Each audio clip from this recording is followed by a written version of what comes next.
Reality is broken. The elites have put everything on the line. They're gambling everything they've got. Their money, their power, their reputation, all their chips are on the table. It's a panicked decision, and they know it. So far they're winning the argument, at least in the propaganda war. The vast majority of the world have gladly taken the bait, hook, line and sinker. But some of us aren't buying it, and even the duped are having second thoughts. It's hard not to notice the rapid decline of every aspect of democracy. Money is now officially debt. Truth is hateful. Travel is no longer a right. And real choice is a luxury. But above all, the state and its scientific actors know best with no questions asked. In the meantime, several decades of progressive propaganda and social conditioning is coming back to haunt the establishment. They've tried to make their excuses, declaring exceptions to their progressive doctrine, to protect minorities and uphold cultural rights, to respect the autonomy of the individual and their personal choice, unless, that is, they happen to disagree with the government.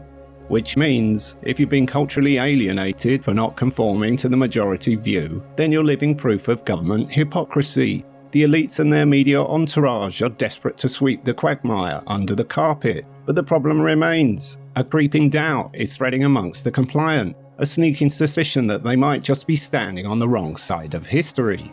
As the propagandists stumble, the general public will begin to ask difficult questions, forcing the state to clarify their ultimate goals. But they can't, and they know it. They've already laid out their plans for everybody to see. A century of predictive programming is coming back to haunt them, until even the most compliant of the masses can sense that something's deeply wrong. Suicides are skyrocketing, yet the news remains silent, for if they admitted the truth, it would be tantamount to a confession, feeding the enemy ammunition in the propaganda war, conceding that their paymasters are nothing more than mass murderers. There's far more to the act of perceiving than one might think. The way we view reality has a direct effect on ourselves and our immediate environment. Mass perception can alter reality on a wider and more fundamental scale. The infamous double-slit experiment reveals the inner workings of our material plane. When a laser was passed through two slits, observing electrons made them behave as particles. When no recording equipment was used, they acted as waves. In 2002, another experiment was set up on a much smaller scale. A single photon was passed through a double slit, and the same results were recorded. Under observation, the whole event took 40 nanoseconds, but when unobserved, it took 160 nanoseconds. The surplus time shows that something else is at play, an unseen effect, enacted outside of the direct human experience. As science becomes more politicized, it returns to its roots of sorcery and alchemy, mutating dispassionate scientific rigor into hard and fast belief, discarding reputation and legitimacy for profit and gain. Science is now nothing more than a mouthpiece for the state, chastising the non-believers for their heresy. Have you noticed any changes in your reality? If you do you always blame yourself? It was just a trick of the eye, nothing more. Missing time, visual anomalies, glitches in the matrix, they are all in your mind. At least that's what the cult of science would have you believe.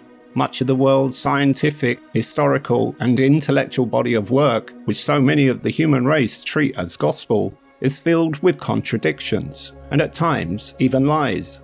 It's not that people cannot see the greater truth, it's just that they can't break the programming. They've been educated to conform and have set boundaries for thinking and behaviour. Reality is a mirror, and it can reflect anything you desire, but most people desire nothing more than to please their masters.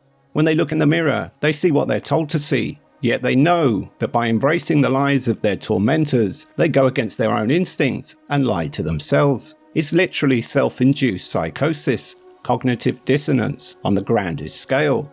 Reality and the world around us responds in kind, for it reflects what we believe. If our beliefs are manipulated, so is our reality. There is still hope, a very simple method to bring about the downfall of the elites and their corporate empire. The more of us who pull away from the collective, be it spiritually, ideologically, or physically, the weaker it becomes. Society is never older than one day, and it can all change by tomorrow. If your mind's eye spells doom for the future, the elites have already won. Claim it for yourself, see past all the conflict, envision a future where the enemy has fallen, and work your way back to the present. Make room for that idea. Hold on to it until it submerges deep into your subconscious. If you can do this, you will see changes in yourself and your emotional state. In time, without saying a word, your very presence will begin to change those around you. Some will be drawn to you, reaching out to connect. Others will fear you as you instill them with doubt and leave their minds reeling with questions.